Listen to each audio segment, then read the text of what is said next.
Are you tired of sifting through endless health advice that promises quick fixes but delivers nothing but frustration? Welcome to the Anti-Macro Podcast, the go-to place for scientifically backed yet digestible health and fitness wisdom without the fads or gimmicks. Whether you're looking to ditch chronic dieting, optimize your hormone and gut health, or simply find balance in your wellness journey, you're in the right place. I'm Coach Diana Lee, your no-nonsense guide to transforming your health and mindset for the better. Each episode, I'll dive into topics ranging from nutrition basics to debunking common myths to cutting-edge functional health insights, sometimes featuring guest experts in the space. Get ready to learn, grow, and take actionable steps toward a healthier and happier you. So grab your favorite beverage, kick back, and let's dive in.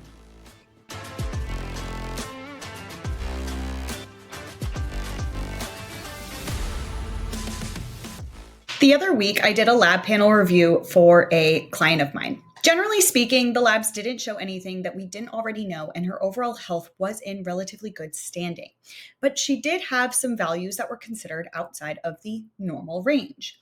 She looked at me and asked, "How is my health fine if my labs are outside the normal range?" And she has a point. There's this growing conversation around people getting their lab work done, being told that everything looks fine, but they don't feel fine. That disconnect is frustrating. In this episode, I want to break down what I told my client about interpreting labs, what normal versus optimized actually means, and how labs can be a valuable part of your health journey when they're looked at in context. In this client's case, we already had a lot of data. She came to me in the middle of one of the worst GERD flares of her life. We had already made changes to her diet and lifestyle, and while her symptoms had improved, they weren't completely gone. Knowing that she was dealing with gut inflammation, we expected to see some of that reflected in her labs. Her labs were suboptimal in a few areas, but there were no alarm bells suggesting that something major was happening. What I told her was that her labs aligned with what we already knew and were actively working on fixing. And that's the beauty of using labs in a coaching setting. You can actually watch your health markers improve as your habits improve. Something I shared with her that I think is important to bring into this conversation is that labs cannot be read in isolation. Looking at a single value that's outside of range can feel scary, but it doesn't necessarily mean something is wrong. Labs have to be interpreted in context, taking into account nutrition, sleep, stress, movement, symptoms, lifestyle. This is why I do such an extensive intake and track biofeedback alongside labs.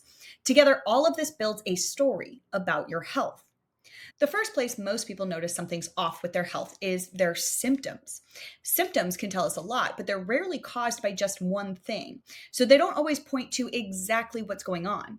For example, if somebody has, let's say, intense sweet cravings, it could be due to eating too little overall or too little protein or carbohydrates, a diet high in hyperpalatable foods, insulin resistance or poor blood sugar management, poor sleep, micronutrient deficiencies, hormonal fluctuations, dehydration, or even candida overgrowth, just to name a few.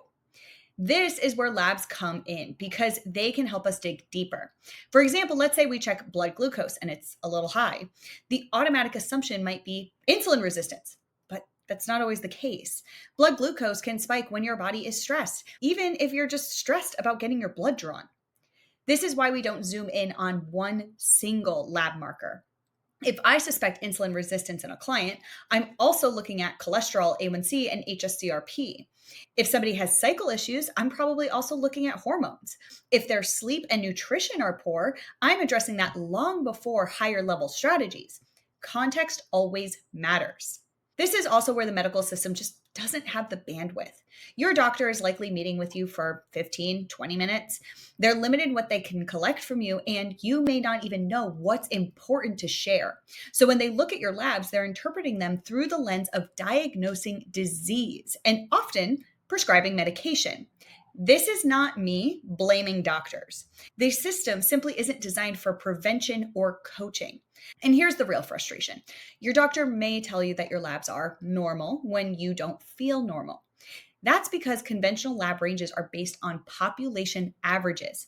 And if we're being honest, our general population isn't very healthy. Those normal values reflect what's common, not what's optimal. Conventional ranges are designed to detect overt disease. They flag you when something has already gone off the rails. Functional ranges, on the other hand, are tighter. They're designed to catch dysfunction before it becomes disease, based on research and clinical outcomes around where humans actually feel their best. Let's go back and use the glucose example. A glucose range on a standard lab panel will be between 70 to 99 milligrams per deciliter, but a functional range will be between 75 to 86. This is because studies show risk of cardiovascular disease, insulin resistance, and metabolic dysfunction increases above 86 milligrams per deciliter. The problem is these ranges aren't typically accepted in insurance-based medicine, which means functional testing and practitioners are often an out-of-pocket investment. But if you don't feel fine while your labs look fine, there's a good chance that your health just isn't optimized. And if you stay on that path, you might eventually end up in a disease state that does require medication. The good news is that we can get ahead of that by optimizing your health now, using labs as one tool while also addressing the day-to-day habits that make the biggest difference in how you feel. Here's the mindset piece. Labs are valuable, but they shouldn't become a scapegoat. They do not replace the basics. If your labs come back showing hypothyroid or estrogen dominance, that is important information, but it's not an excuse to skip the basics of nutrition, sleep, movement, and stress management. In fact, it should be seen as better motivation to dig into those basics. So that way you can layer on more specific high-level strategies and have those strategies work. When I see labs that are outside the optimal range, but I also know that there's a ton of low-hanging fruit that we haven't touched yet, we always start there. I may use targeted supplements to ease symptoms or support deficiencies because if you feel better, you'll be more consistent. But there's no magic pill. The real work is still in building the habits that optimize your health long-term. That's what my one-on-one intensive is designed for. It bridges the gap between your labs are fine and you not feeling fine. We'll gather your data, review your intake, and if you have labs, we'll look at those too, not in isolation, but in the bigger picture of your nutrition, stress, movement, and symptoms. From there, I'll build you a protocol that helps you cut through the noise and focus on what's actually going to help you feel better. You'll walk away with answers, a clear plan, and 2 weeks of coaching support so you're not left wondering what to do next. The intensive is a short-term option for people who want clarity and direction without committing to long-term coaching right away. And if you do decide that you would like ongoing support after we've built your plan, there's always the option to continue working together in a longer-term capacity. You can find the link to learn more and get started in the episode show notes. That's a wrap for this week, and I will catch you next time. Thanks for tuning in to another episode of the Anti-Macro Podcast. I hope you found today's insights valuable and actionable for your own wellness journey. Remember, true transformation comes from consistent, intentional steps forward. If you enjoyed today's episode and want to stay updated on all things health and fitness, be sure to hit that subscribe button so you never miss a new episode. I release fresh content bi-weekly every Wednesday to keep you inspired and informed. And hey, if you loved what you heard, I'd be thrilled if you could take a moment to share this podcast with a friend or family member who might benefit from it. By sharing it with others, you're helping them on their wellness journey too. Keep striving for progress, not perfection, and I'll catch you next time.